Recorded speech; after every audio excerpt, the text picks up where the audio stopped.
بسم اللہ الرحمن الرحیم۔ سانپ اور مور کو جنت سے کیوں نکالا گیا؟ آج ہم اسی کے بارے میں جانیں گے۔ حضرت آدم علیہ السلام اور اماں حوا علیہ السلام اپنی پیدائش کے بعد جنت میں خوشحالی کے ساتھ اپنی زندگی گزار رہے تھے۔ شیطان کو جنت اور عالم بالا سے نکالا جا چکا تھا، اس لیے شیطان کے دل میں حضرت آدم علیہ السلام کی دشمنی تھی اور انتقام کی آتش اس کے دل میں بھڑک رہی تھی۔ دوستو، شیطان کو جب یہ معلوم چلا کہ حضرت آدم علیہ السلام کو جنت کے تمام میوے کھانے کی اجازت مل چکی ہے، لیکن گندم کے دانے کو کھانے سے منع کر دیا گیا ہے۔ گندم گیہوں کو کہا جاتا ہے۔ تب شیطان زمین سے عالم بالا یعنی جنت کی طرف روانہ ہوا۔ جنت میں شیطان کا داخلہ منع تھا، لیکن 3 اسم اعظم یاد تھے جس کا ورد کرنے کی وجہ سے شیطان کو یہ طاقت حاصل ہو گئی کہ وہ پہلے آسمان سے 7ویں آسمان تک پہنچ سکے۔ وہ جنت کے دروازے پر بنے ہوئے 2 چبوتروں میں سے ایک پر بیٹھ گیا اور 300 سال تک انتظار کرتا رہا کہ کوئی جنت سے باہر آئے اور وہ اس سے اپنے مطلب کی بات کر سکے۔ اچانک مور جنت سے باہر آ گیا۔ اس کو دیکھتے ہی شیطان خوش ہوا اور اس سے کہنے لگا کہ اے خوشنما پرندے، تم کون ہو؟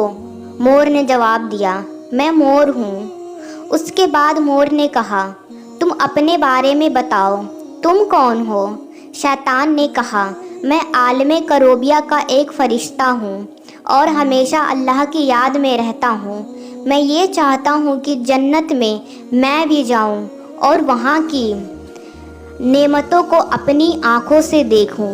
شیطان نے مور سے کہا، اگر تم مجھے جنت کے اندر لے کر چلو گے تو میں تمہیں 3 ایسی باتیں بتاؤں گا جس سے تمہیں ابدی زندگی حاصل ہو جائے گی، تمہیں کبھی بڑھاپا اور بیماری نہیں آئے گی اور تم ہمیشہ جنت میں رہو گے۔ لالچ میں آ کر مور نے کہا کہ مجھ سے تو اتنی طاقت نہیں ہے کہ میں تمہیں جنت میں لے جاؤں، لیکن ایک سانپ میرا دوست ہے، وہ شاید تمہاری کوئی مدد کر سکے۔ یہ کہہ کر مور سانپ کے پاس آیا اور اسے سارا ماجرا سنایا۔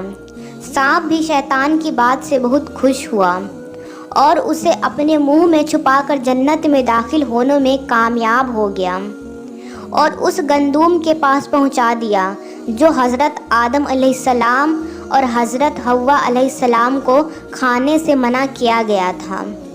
وہیں دوسری طرف جنت کے نگہبانوں کو ترنت اس بات کا پتہ چل گیا کہ شیطان جنت میں داخل ہو گیا ہے۔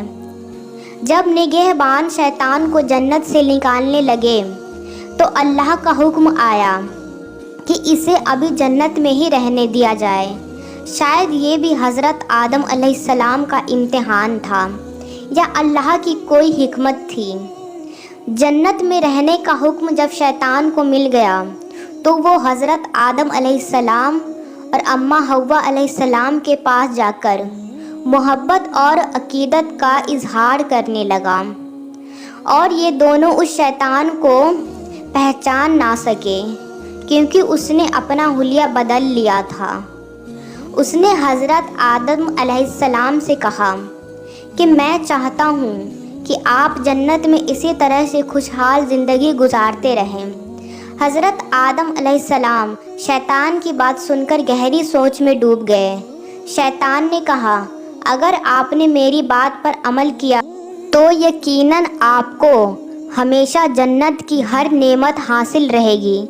یہ سن کر حضرت آدم علیہ السلام شیطان کے بہکاوے میں آ گئے اور پوچھے کہ یہ کس طرح ممکن ہے۔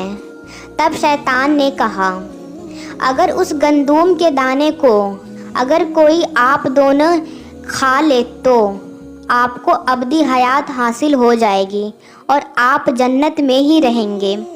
یہ بات سن کر حضرت آدم علیہ السلام کے دل میں رجحان پیدا ہوا، لیکن ان کے دل میں اللہ کی نافرمانی کا خوف آ گیا۔ لیکن حضرت اماں حوا